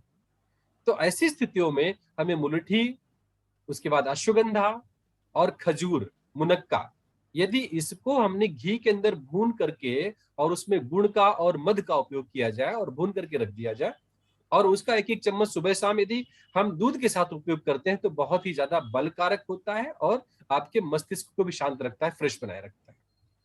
फिर दूसरी अवस्था देखते हैं बल को बनाने के लिए, यानी ऐसे पुरुष जो बहुत ज्यादा कार्य करते हैं, जिनमें श्रम की आवश्यकता ज्यादा होती है, तो ऐसे पुरुषों के लिए हम सिंगाड़े का उपयोग कर सकते हैं। सिंगाड़े के लिए सिंगाड़ा घी और गाय का दूध, उसके अंदर यदि हमने शर्करा डाल दिया और मध डाल दिया, और उस सिंगाड़े का हमने क्या कहते हैं, मालपुआ बनाया, या सिंगाड़े का पूड़ी बनाया, या रोटी बना करके दिया, तो भी वह बहुत ही बलवर्धक होता है, जिससे पुरुष हृष्टपुष्ट रहता है और वह अपने कार्य करने के लिए सक्षम होता है।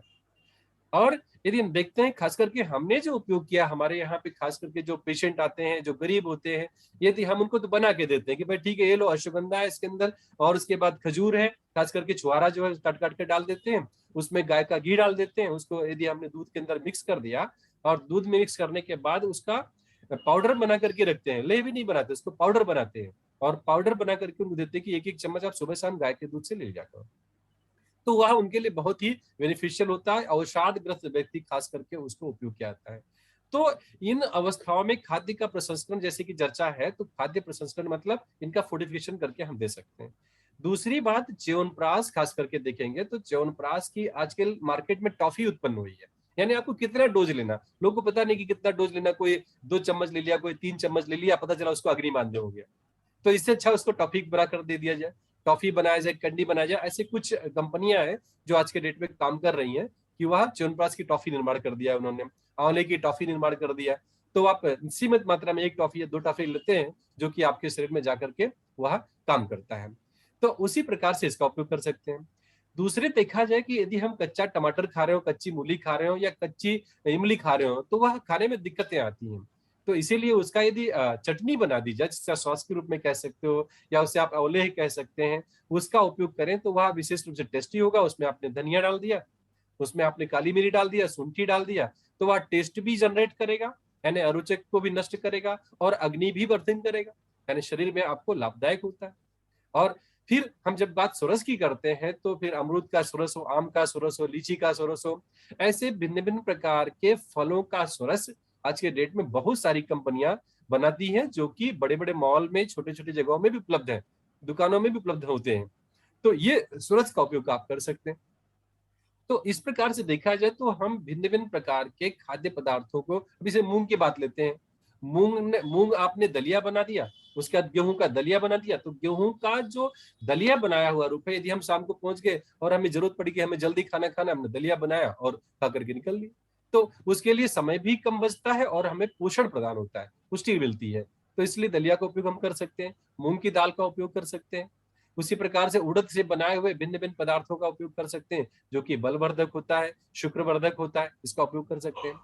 और यदि बच्चों को देखा जाए कि बच्चों को हमें पौष्टिकता देनी है, तो उन्हें दूध से बने हुए पदार्थों का सेवन बहुत ही आवश्यक है। दूध है, गेहूं है, जौ है, रक्तशाली यानी चावल है, इसके पदार्थों का सेवन करना बहुत आवश्यक होता है। तो इस प्रकार से मैं संक्षेप में ही कहना चाहता हूँ कि काफी समय हो चुका है और बहुत कुछ फोर्टिफिकेशन संबंधित बात हो चुकी है, तो मुझे लगता है कि मुझे अपने शब्दों को विराम देना चाहिए यहाँ पे। और धन्यवाद, आप लोगों ने हमें आमंत्रित किया यहाँ पे इस प्लेटफॉर्म पे, आपका बहुत बहुत धन्यवाद। जय हिंद।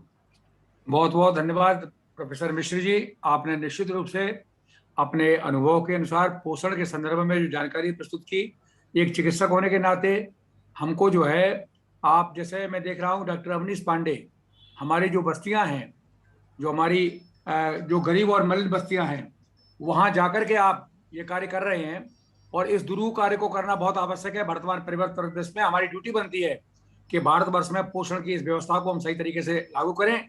तो आज के आपके उस उद्बोधन के लिए बहुत बहुत धन्यवाद। अवनीश जी, अब कार्यक्रम को आप आगे बढ़ाएं। धन्यवाद। बहुत बहुत धन्यवाद सर। मैं निवेदन करूंगा, डॉक्टर मीनाक्षी बहन हमारे साथ जुड़ी हुई हैं और मैं आपको आमंत्रित करता हूं धन्यवाद ज्ञापन के लिए। बहन मीनाक्षी जी।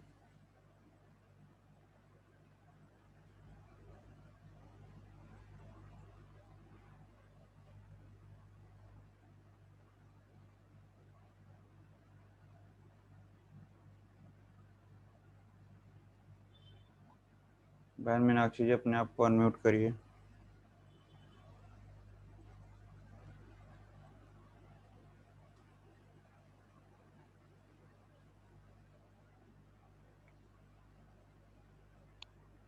आवाज आ रही है मेरी? जी जी आ रही। जी, सभी को मेरा प्रणाम। वीडियो बंद हो गया।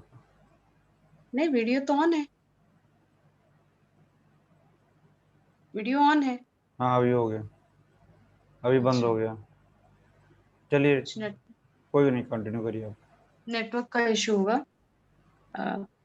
आज खाद्य प्रसंस्करण और इसके मिथक और वास्तविकता को लेकर जो कार्यक्रम आयोजित किया गया, तोमर सर ने इसकी पूरी संकल्पना रखी, संरचना तय की और तद अनुसार हमारे बीच में ऐसे ऐसे लोगों को जोड़ा जिनके विचारों से हमें बहुत फायदा हुआ। जितने लोग भी इसको सुनेंगे आगे चल के, ये कार्यक्रम महज उन्हीं लोगों तक सीमित नहीं है जो आज इस कार्यक्रम में थे, बल्कि ये सोशल मीडिया के माध्यम से बहुत सारे लोगों तक पहुंचेगा।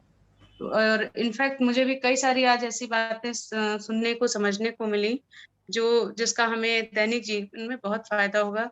धन्यवाद ज्ञापन के क्रम में मैं सबसे पहले हमारे आज के मुख्य अतिथि अशोक कुमार वार्ष्णेय भाई साहब का धन्यवाद ज्ञापन करना चाहूंगी कि वो अपने व्यस्ततम समय में प्रवास पर होते हुए भी उन्होंने अपना समय दिया।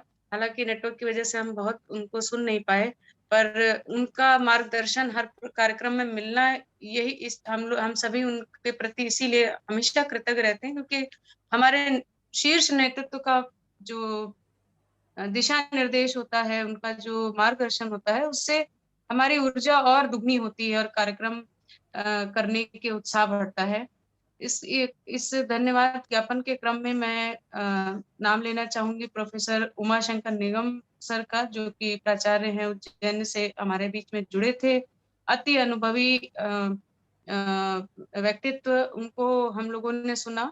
और इसी क्रम में मैं नाम लेना चाहूंगी, हमारे बीच में डॉक्टर जूही गुप्ता जुड़ी थी, असिस्टेंट प्रोफेसर राजकीय होम्योपैथिक मेडिकल कॉलेज भोपाल से। उन्होंने हमारे कल्चर और कैसे उसमें फोर्टिफिकेशन का कैसे हम लोगों ने उसको शामिल किया, तो भारत की जो संस्कृति है उसमें वो पहले से ही नेचुरली शामिल है, ऐसे कुछ तथ्यों को उन्होंने हमारे बीच में रखा। और मैं धन्यवाद ज्ञापन करना चाहूंगी प्रोफेसर कामिनी धीमान मैम का। इन्होंने भी महिलाओं को केंद्र में रखे जो बातें बताई वो सच में बहुत ही उपयोगी हैं। और तीनों प्रकार की जो परिस्थितियां होती हैं महिलाओं के जीवन में, चाहे वो मेंस्ट्रुएशन साइकिल में हो, प्रेगनेंसी हो या फिर लैक्टेटिंग मदर हो, उनके लिए किस तरीके से हम वैल्यूडेशन कर सकते हैं, इसको उन्होंने हम सभी के सामने रखा। और ब्रिजेश मिश्रा सर, जो कि नागपुर से हमारे बीच में जुड़े हुए थे, सर ने भी काफी अपने अमूल्य विचार हम सभी के बीच में रखे। और तोमर सर, जो कि उनका नाम मुझे सबसे पहले लेना चाहिए था, क्योंकि इस पूरे कार्यक्रम के सूत्रधार हमेशा ऊर्जा से भरे हुए रहते हैं सर। और हम सभी को हम जब भी जरूरत पड़ती है तो कुछ ना कुछ नई चीजें सिखाने के लिए हम लोग उनसे सीखते रहते हैं। और हर बार एक नया विषय लेकर सर प्रोग्राम हम लोग के बीच में रखते हैं, जिससे कि हम लोगों को नए नए लोगों को सुनने का, अनुभवी लोगों से सुनने और सीखने का मौका मिलता है। तो सर आपको बहुत बहुत धन्यवाद। हम लोग को आप इसी तरह जोड़कर और इसी तरीके से हमारा मार्गदर्शन आप करते रहें, क्योंकि ऐसे कार्यक्रमों का होना ये महज ये इस ऐसे कार्यक्रमों का होना इस दृष्टि से जरूरी है कि हम अपनी एक विचार हमने आज चर्चा किया और उसको लोगों के बीच में थ्रो कर दिया, उसको दे दिया कि आप इसको सुनिए और इस पे विमर्श करिए, इस पे सोचिए और इसको आगे बढ़ाइए। तो ये महज उन लोगों तक सीमित नहीं है जो सिर्फ कार्यक्रम में है, बल्कि मैं समझती हूँ कि आज बहुत बड़ी संख्या इस कार्यक्रम में जुड़ने वाली है। और हमारे इस पूरे कार्यक्रम की जो तथ्य संकलन से लेकर फ्लायर डिजाइन, सारे पूरे कार्यक्रम की कॉन्सेप्ट डिजाइनिंग में जो पूरा सहयोग रहता है हमारे अवनीश भाई का, बहुत बहुत धन्यवाद। उनके बिना कोई कार्यक्रम पूरा नहीं होता है। और आपने पूरा बहुत अच्छे से मंच संचालन भी आपने किया। और मैं क्षमा प्रार्थी हूँ कि पूरा जितना समय, वैसे मैं पूरे टाइम जुड़ी थी और अपनी भूमिका मैं निभा सकती थी, उसके लिए मैं आज क्षमा चाहूंगी। पर हाँ, कार्यक्रम पूरा मैंने सुना। और एकदम बढ़िया। मूर्ति जी बताइए, कार्यक्रम में हूँ, बताएं। पूरी टीम को पुनः एक बार बहुत बहुत धन्यवाद काशी प्रांत की तरफ से। और मैं आगे भी इसी तरह के कार्यक्रम होते रहे, जिससे कि हम लोगों को हर बार एक नए विषय को सुनने और समझने का अवसर मिले। सभी को पुनः पुनः हृदय से बहुत सारा धन्यवाद और मेरा प्रणाम सर। बहुत बहुत धन्यवाद बहन मीनाक्षी जी। और आज इस कार्यक्रम को हमारे डॉक्टर अवनीश जी ने अच्छी तरह से संचालित किया और सभी लोगों ने अपने अच्छे अच्छे विचार रखे। और आपको मुंबई से लेकर के सारे देश के कोने कोने से आपने विद्वानों को सुना, तो मैं तो आह्लादित हो जाता हूँ, मेरी शक्ति बढ़ जाती है। अब मेरी बैटरी चार्ज हो गई, आप लोगों ने बैटरी चार्ज कर दी। अब मैं 3 घंटे और काम करूंगा पढ़ने लिखने का। तो बहुत बहुत धन्यवाद। सर एक निवेदन, सर एक रिक्वेस्ट है सर। जी जी जी सर, जब भाई साहब को उद्बोधन फोन पे हुआ तो कुछ चीजें नेटवर्क की वजह से समझ में नहीं है और रिकॉर्डिंग भी उस समय ऑफ हो गया था, तो मैं चाहता हूँ उनकी बातों में थोड़ा सा सारांश, अगर थोड़ा सा क्या निकला भाई साहब ने जो बताया वो थोड़ा सा यहाँ पे अगर रख देते तो। नहीं, आप एक्चुअली आपने बहुत अच्छे शब्दों में ये चीजें कही कि बायोकेमिस्ट्री के एक विद्वान होने के नाते आपने ये चीजें रखी कि एक्चुअली फोर्टिफिकेशन का दुरुपयोग हो रहा है। फोर्टिफिकेशन गलत चीज नहीं है। फोर्टिफिकेशन का सबसे बड़ा उद्देश्य मैं समझता हूं, मैं व्यक्तिगत रूप से महसूस करता हूं कि कोई व्यक्ति किसी खाद्य चीज का, हमारा एक फूड का हैबिट होती है, तो अपनी फूड हैबिट्स को बदले बिना, अरे हमारी परंपरा है कि हम चावल ही खाते हैं। बहुत सी जगह आपने देखा है कि बच्चों में परंपरा है कि दोपहर में चावल दाल ही खाएंगे, तो उस चावल दाल में सारी चीजें आपको उपलब्ध न हो पाए, तो फोर्टिफिकेशन के माध्यम से चावल में, दाल में कुछ ऐसी चीजें, जैसे चटनी के बारे में आपने बताया और आपने उसके बारे में बताया, सॉस के बारे में बताया, तो ऐसी कोई चीज मिला करके उसको फोर्टिफाई कर सकते हैं हम लोग, जिससे आपको न्यूट्रिएंट्स भी मिल जाए और आपकी फूड हैबिट्स में भी परिवर्तन ना आए। तो एक बहुत महत्वपूर्ण बात यह है। दूसरी बात यह है कि आपने एक बहुत महत्वपूर्ण बात यह कही कि परंपरा के अनुसार, देश और काल के अनुसार ये सारी चीजें इंप्लीमेंट होनी चाहिए, यूनिवर्सली इंप्लीमेंट नहीं हो सकती। जैसे आपने उदाहरण दिया कि आयोडीन सॉल्ट की बात हम करते हैं, तो आपके पाश्चात्य देशों में आपका बॉइल्ड वेजिटेबल्स का प्रयोग करते हैं और बॉइल्ड वेजिटेबल्स में नमक बाद में ऐड किया जाता है, और हमारे यहाँ जो है खाने को बनाते समय ही नमक डाल दिया जाता है। तो नमक को जब हम खाना बनाते में डाल देंगे तो उबलने के बाद में आयोडीन समाप्त हो जाता है, तो we are not getting the benefit of the iodine, तो वो सब बेकार की चीज है। तो हमको इन सारी चीजों को ध्यान में रखते हुए देश और काल के अनुसार अपनी पुरातन संस्कृति में उपयोग की जाने वाली चीजों का अगर हम सही ढंग से प्रयोग करें, तो जो फोर्टिफिकेशन वाली जो समस्या है, इसका मार्केटिंग पॉइंट ऑफ व्यू से दुरुपयोग जो हो रहा है, उस दुरुपयोग से हम बच सकते हैं।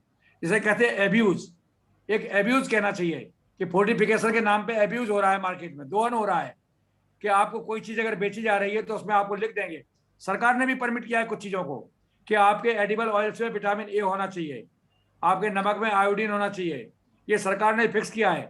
तो गवर्नमेंट अपने लेवल पे जो कार्य कर रही है वो अच्छा करती है, लेकिन इंप्लीमेंटेशन जो होता है उसका दुरुपयोग होता है, उन दुरुपयोग को रोकने का प्रयास करना चाहिए। यही भाई साहब का एक मूल आपका मंतव्य था। तो मैं चाहूंगा कि इसका एक प्रेस नोट भी आप तैयार करें जी सर, और हमारे सभी वक्ताओं की बातें विचार रखें, जिसको हम लोगों के सामने रख सकें। बहुत अच्छी बात हुई, और आपके YouTube के माध्यम से बहुत से लोग आपकी बात को सुनेंगे। बहुत बहुत धन्यवाद सभी लोगों को, पुनः नमस्कार। और मैं चाहता हूं कि अगले किसी कार्यक्रम में हम लोग तुरंत फिर जुड़ेंगे।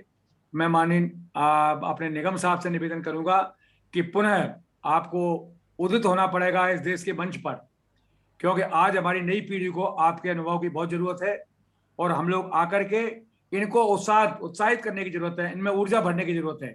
लोगों में कमी नहीं है, मैं देख रहा हूं कि हमारी युवा पीढ़ी के अंदर बड़ा जोश है, लेकिन उस जोश में हम लोगों को कुछ अपने विचार भी रखना है, जिसके चलते कम से कम देश की युवा पीढ़ी आयुर्वेद के विचार, प्रचार और प्रसार में सही तरीके से कार्य कर सके।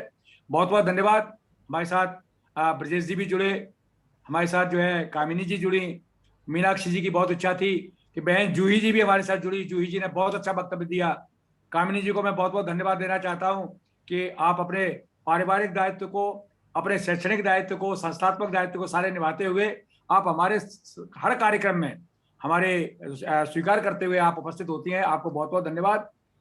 और मैं सबको बहुत धन्यवाद देना चाहता हूं। अवनीश जी, अब इस कार्यक्रम को आप समापन की तरफ ले जाएं। शांति मंत्र करेंगे। और हमारे साथ डॉक्टर वेद प्रकाश सिंह सर भी जुड़े हुए हैं आजमगढ़ से। बहुत बहुत स्वागत है आपका भी सर इस कार्यक्रम में। बहुत बहुत धन्यवाद। डॉक्टर आशीष त्रिपाठी मेडिकल ऑफिसर प्रतापगढ़ से जुड़े हुए हैं, आपका भी बहुत बहुत आभार। नमस्ते, नमस्ते जी, नमस्ते डॉक्टर जी। नमस्कार। I am doctor Rekhu from Kerala.